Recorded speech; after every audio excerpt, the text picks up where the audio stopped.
अस्सलामुअलैकुम students, welcome to Shah group educational channel. और बेटा आज हमारे पास टॉपिक है फर्स्ट ईयर इंग्लिश की जो पोम है लूसी ग्रे, उसके बेटा हमने एमसीक्यूज सॉल्व करने हैं। So let's start. First MCQs क्या आ रहा है हमारे पास कि William Wordsworth believes that Lucy grey has become a part of. अच्छा, यहाँ पर बेटा आपने पढ़ा होगा कि किस तरह से लूसी ग्रे की जो डेथ हुई थी वो गिरने से हो गई थी, बट द कॉन्सेप्ट इज़ कि उसकी बॉडी नहीं मिली थी। तो पीपल बिलीव के Lucy grey has become a part of nature. ठीक है, Lucy Gray is closer to the spirit of the old dash ballads than to more cheerful spirit of such southern ballads as the Abbot of Canterbury।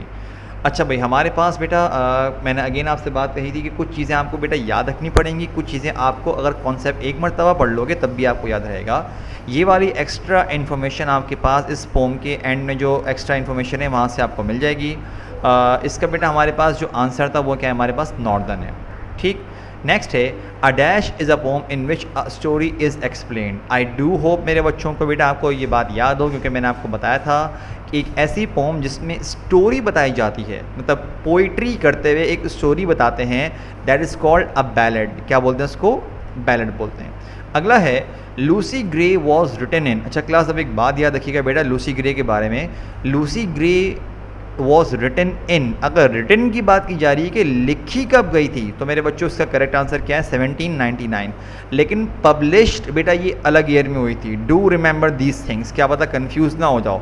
हमसे कहा जा रहा है कि वो लिखी कौन से ईयर में की गई थी। ठीक है, नाउ लेट्स कंटिन्यू। अगला क्या लिखा हुआ है?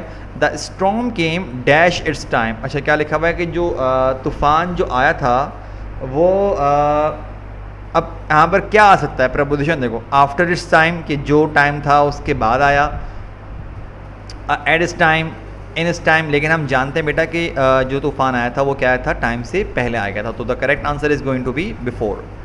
हर फुट मार्क्स, किसके फुट मार्क्स? यहाँ पर बेटा बात की जा रही है किसकी? लूसी ग्रे की। वो are one by one leading, के एक एक करके वो कहाँ पर जा रहे थे? To the start of plank. नहीं भाई, स्टार्ट में तो नहीं जा रहे थे।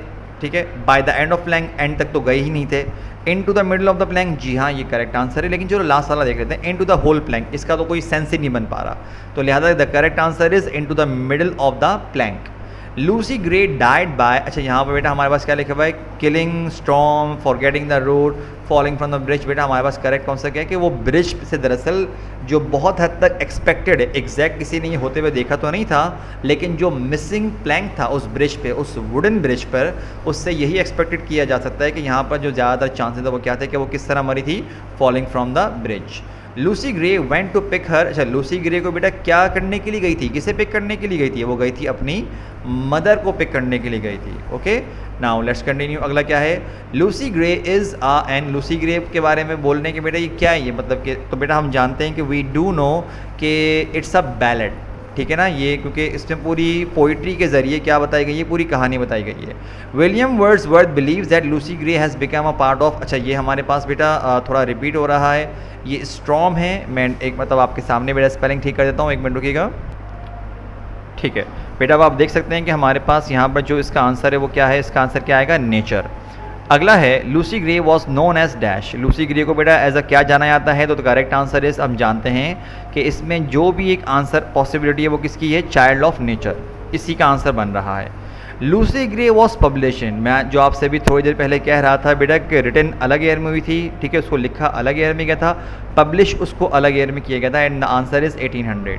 ठीक, अच्छा बेटा that's it for today. I do hope कि बेटा आपको पूरा जो एमसीक्यूज़ हमने लूसी ग्रे के आज पढ़े हैं वो समझ में आ गए होंगे। अपना बहुत ख्याल रखिएगा। अस्सलाम वालेकुम।